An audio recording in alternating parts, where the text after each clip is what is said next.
Olá, eu sou o André Orsini e nós estamos começando mais uma edição do PortoCast. PortoCast é parte integrante do Encontro Regional Indústria Porto, a sua plataforma de negócios na área logística, portuária e industrial.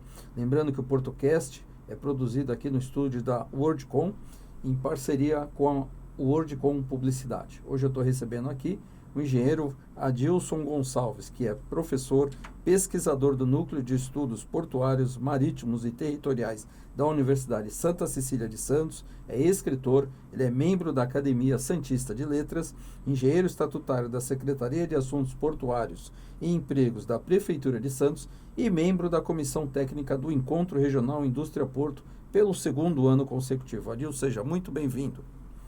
Fechamos o ano passado com o Porto de Santos batendo recorde de movimentação, com mais de 160 milhões de toneladas de cargas movimentadas aqui pelo Porto. A gente já está no 5º ano batendo recorde, Adilson. Eu gostaria de começar perguntando para você o que não podemos deixar de colocar no planejamento para o futuro do Porto de Santos. Bom, André, primeiramente é um prazer estar aqui com você, com todos que nos assistem. E o Porto de Santos, a gente precisa lembrar que ele é o mais importante complexo portuário do Hemisfério Sul. E ele vem batendo recordes sucessivos, tá? E a tendência, ele ainda tem um grande potencial de expansão. O que a gente não pode esquecer dentro da área do Porto, primeiro, nós precisamos ter uma administração profissional, tá? Isso Exatamente. É fundamental, porque a gente precisa ter visão estratégica, precisa ter uma série de atividades que têm que ser feitas para melhorar as condições operacionais do Porto e de acessibilidade. Também é importante lembrar que a gente precisa ter acessibilidade terrestre adequada. E hoje um dos maiores problemas que a gente tem é que nós temos somente uma pista para trazer carga para o Porto de Santos, que é a pista da Anchieta. A gente precisa ter novas ligações terrestres, e sejam elas rodoviárias ou ferroviárias. E também a questão do aprofundamento do canal de navegação. A gente precisa chegar nos menos 17 para poder receber embarcações de maior porte. Só que além da gente melhorar as condições operacionais para as cargas já operadas, que ainda, vamos marcar, são cargas majoritariamente de baixo valor agregado, são commodities do agronegócio, que é muito importante, sem dúvida, mas a gente precisa diversificar a carteira, ainda mais por estarmos no estado mais industrializado do Brasil. Então, o importante é que a gente também consiga, com isso, além de aumentar essa carteira de produtos de maior valor agregado, é importante que a gente reduza os custos logísticos existentes. E aí é importante a gente ter uma produção industrial próxima ao Porto de Santos. Essa produção industrial que o Adilson se refere são zonas econômicas especiais, né? Que no Brasil, até recentemente, agora a gente começou a trabalhar com as ZPS, né? Foi o que alavancou a China, né, Adilson, e que pode proporcionar muitos novos empregos aqui na nossa região. Só para quem está nos assistindo entender, a zona de processamento e exportação é aquela que tem os tributos suspensos pelo governo federal. Então, você recebe a matéria-prima, produz e exporta com os tributos suspensos. Não quer dizer que o Brasil perde com isso. O Brasil, ao contrário, ele ganha, porque ele ganha em impostos indiretos. Aqueles trabalhadores que ali trabalham, eles vão acabar pagando supermercado, a farmácia, a aquisição de um veículo, da casa própria, e o Brasil acaba ganhando em outros impostos que não são esses impostos diretos da produção, mas que são impostos diretos do comércio. Então, é muito importante, Adilson, que a gente continue trabalhando. Você tem trabalhado há muitos anos com isso, pela Prefeitura de Santos, para a gente conseguir trazer as indústrias de produção aqui para próximo nessas zonas econômicas especiais. A gente pode dizer que agora a gente está num momento favorável para isso, Adilson? A gente tem primeiro o discurso tanto do governo federal quanto do governo estadual de reindustrialização. Isso vem logo na consequência da pandemia, que mostrou ao mundo a dependência dos países ocidentais com relação à produção industrial chinesa. Nós já tínhamos um histórico pós-Segunda Guerra Mundial de produção industrial de substituição de importação. Só que isso resolvia problemas internos, mas não nos colocava em condições de competitividade no mercado externo. Se a gente for pegar o exemplo da China, a China até a década de 70 do século passado era um país extremamente limitado do ponto de vista de tecnologia, dependente da União Soviética, uma série de questões que faziam com que ele não fosse um país que tivesse uma condição de desenvolvimento econômico adequada, até por questões da própria estrutura de governo existente lá.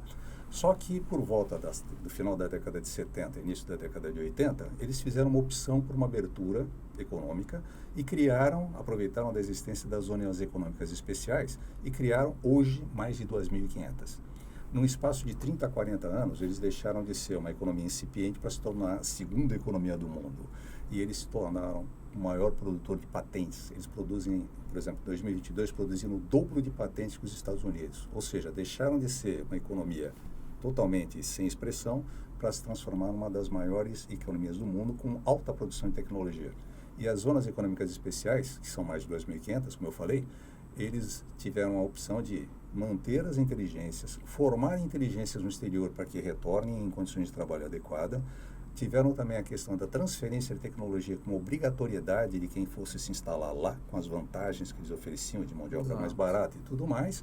E com isso eles conseguiram, por exemplo, pegar portos chineses, que antes não existia nenhum porto chinês dentro dos 10 principais do mundo, e colocar 6, considerando que o Hong Kong também vai para 7. Então, hoje, os principais portos do mundo, dos 10 principais portos do mundo, 7 portos são chineses. E tudo isso graças a esse incremento da produção industrial com as zonas econômicas especiais. A Prefeitura de Santos tem feito um trabalho, né, para atrair essa zona de produção especial aqui para a nossa região, né? Isso seria na área continental da cidade de Santos? Sim. Em 2017, foi feita uma consulta ao Conselho Nacional de Zonas de Processamento e Exportação, que na época era vinculado ao MDIC. E nessa consulta, pelos critérios existentes na legislação, Santos se enquadrou como sendo uma cidade que tinha um percentual de valor adicionado da indústria no valor adicionado total inferior à média nacional. Então, Santos foi considerada apta a sediar uma zona de processamento e exportação. O Estado de São Paulo, em 2019, se eu não me engano, ele assinou um convênio que permite que ele faça uma isenção de ICMS. Então, nós temos todas as condições do ponto de vista de legislação de sediar. O que nós precisamos fazer como que a gente prepara aquela área e identificar quais são os produtos mais adequados a serem produzidos nessa região. Pra você ter uma ideia, hoje no Brasil nós temos 12 zonas econômicas especiais, apenas 2 efetivas, uma delas é de Pecém, no Ceará, outra é de Parnaíba, no Piauí. Tem mais uma que está sendo feita em Uberaba, em Minas Gerais, mais outra em Cáceres, no Mato Grosso. E recentemente foi aprovada a primeira ZPE da iniciativa privada em Aracruz, no Espírito Santo. Bom, o ideal é que essas zonas de processamento e exportação, pelo próprio princípio delas, elas sejam colocadas próximas de áreas portuárias. Exato. É um trunfo logístico inegável. E no caso de Santos, a gente reúne essas condições. Nós temos uma área continental que pode ser aproveitada nesse sentido. Nós temos o porto, o principal complexo portuário do Brasil. Nós temos, inclusive, a possibilidade, para essas cargas de maior valor agregado, de ter também um novo modo de transporte, que é o Aeroporto Regional de Guarujá. Que está dentro da mesma rodovia que é onde é a área continental de Santos. Exatamente. E aí a gente precisa também, no caso da área continental, o ideal seria ter um acesso melhor à área continental, que pode ser, por exemplo, uma nova ligação entre o Planalto e a Baixada. Exato, que já poderia sair ali, né? Sim. Seria de diminuição de caminhões na rodovia. Adilson, a gente teve uma recente troca de ministros aí, né? Saiu o ex-ministro Márcio França, que era da nossa região, foi prefeito de São Vicente, foi deputado federal, governador do estado, e que vinha aí fazendo um trabalho para poder tirar alguns projetos do papel, como a ligação seca, que já está com 97 anos aí, ninguém acredita, né? Só quem está no dia a dia aí da atividade é que tem aí a expectativa, porque a gente sabe que todos os projetos eles têm um momento de acontecer. Eu acho que o momento da ligação seca entre Santos e Guarujá é esse para acontecer. E a gente está entrando um ministro novo aí, um ministro que veio lá do estado de Pernambuco, né? O que a gente pode esperar desse novo ministro aqui para o Porto de Santos? É o que a gente espera de todo ministro que assuma essas funções, é que ele tenha uma visão técnica, uma visão estratégica, e ele dê o valor adequado ao sistema portuário nacional, com toda a logística envolvida no processo de exportação e importação que existe no Brasil. O que a gente espera é que ele forme uma equipe técnica adequada. Sim. A gente tem uma tradição recente de boas equipes técnicas, pessoas competentes.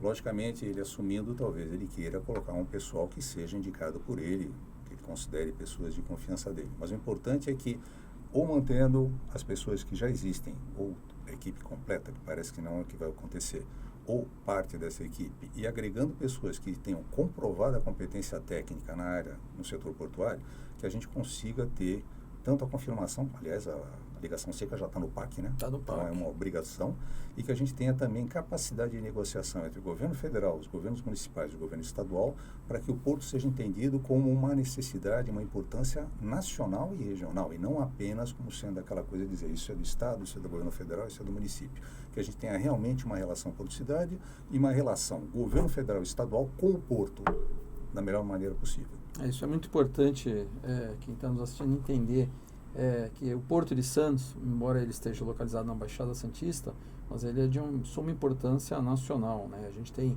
grande parte da balança comercial brasileira passa pelo Porto de Santos e a gente tem que trabalhar como sendo um projeto especial de governo federal. Então, eu acredito até, e a gente pode sugerir ao ministro, que faça através de decreto presidencial de que qualquer processo de licenciamento ambiental diretamente ligado ao desenvolvimento do porto, seja uma nova ligação seca, uma nova descida do Planalto, seja por linha férrea, linha terrestre, ou qualquer obra de ampliação à atividade retroportuária que esteja diretamente ligada aos terminais que abastecem os navios, eles sejam de prioridade nacional. Isso é importante para dar velocidade, porque às vezes a gente pega projetos que ficam aí 10, 12 anos, 15 anos sendo licenciados, a gente perde muito tempo e em 10, 15 anos, como você bem falou, quem era a China há 30 anos atrás e quem é a China hoje? Não tinha nenhum porto entre os principais portos do mundo, hoje 6 portos chineses são um dos principais portos do mundo. E, Adilson, para a gente terminar, como você vê o Encontro Regional Indústria Porto, a importância de um evento como esse, o que a gente pode esperar, o que a gente pode levar de debate, o que a gente pode contribuir para a sociedade com esse evento?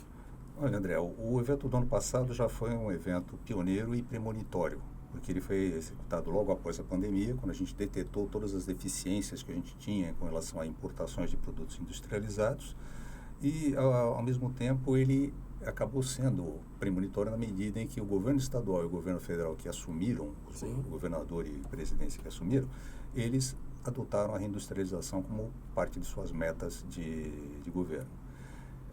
No mundo, o pessoal já fala hoje em indústria 5.0 e Porto 4.0. Por que a gente fala isso? Nós estamos ainda discutindo automação, Porto 4.0, indústria 4.0. Lá eles já perceberam que isso vai gerar problemas sociais, tá? Redução de empregos, desaparecimento de alguns empregos, surgimento de novos empregos, que é uma tradição. Toda vez que você tem uma mudança, uma evolução industrial, isso acontece. Agora, a gente precisa preparar esse pessoal de funções descontinuadas para que eles ocupem novas funções. E aí a questão da indústria porto é fundamental, que quando você cria uma nova atividade econômica, você pode ter essa migração desse pessoal que eventualmente tem as suas atividades descontinuadas na área portuária para essas áreas e, ao mesmo tempo, você vai aproveitar as universidades que nós temos, escolas técnicas de alto nível que nós temos na região, para ter mercado de trabalho para esse pessoal. Então, você vai começar a desenvolver tecnologia, devidas proporções, como no caso, com o desenvolvimento industrial que eles têm hoje. Eles deixaram de ser simplesmente imitadores de tecnologias para serem produtores de tecnologias. Então, o evento ele tem essa importância na medida em que a atração de novas atividades econômicas com foco em indústria para próximo dos portos é, sim, um grande componente social e até os recursos que vão ser gerados a partir desse tipo de iniciativa, eles também vão servir, além da geração de empregos, para financiar programas sociais e programas ambientais. Isso é muito importante, que a Adilson acabou de colocar. A gente tem que lembrar que a Baixada Santista é composta de 9 municípios, de Piruíbe até Bertioga, né? Nesses 9 municípios nós temos aí 136 quilômetros de extensão do litoral sul até o litoral norte. Nós temos quase 1.900.000 moradores fixos, chegando a uma população flutuante durante o verão, quase 4 milhões de pessoas. Então, é importante, nós temos 29 instituições de ensino superior na Baixada Santista. E essas instituições, elas têm o viés do mercado logístico. Nós temos que debater, temos que pensar, temos que colocar de que forma o Brasil vai crescer e, a partir daqui, o Brasil, a Baixada Santista é referência na logística nacional.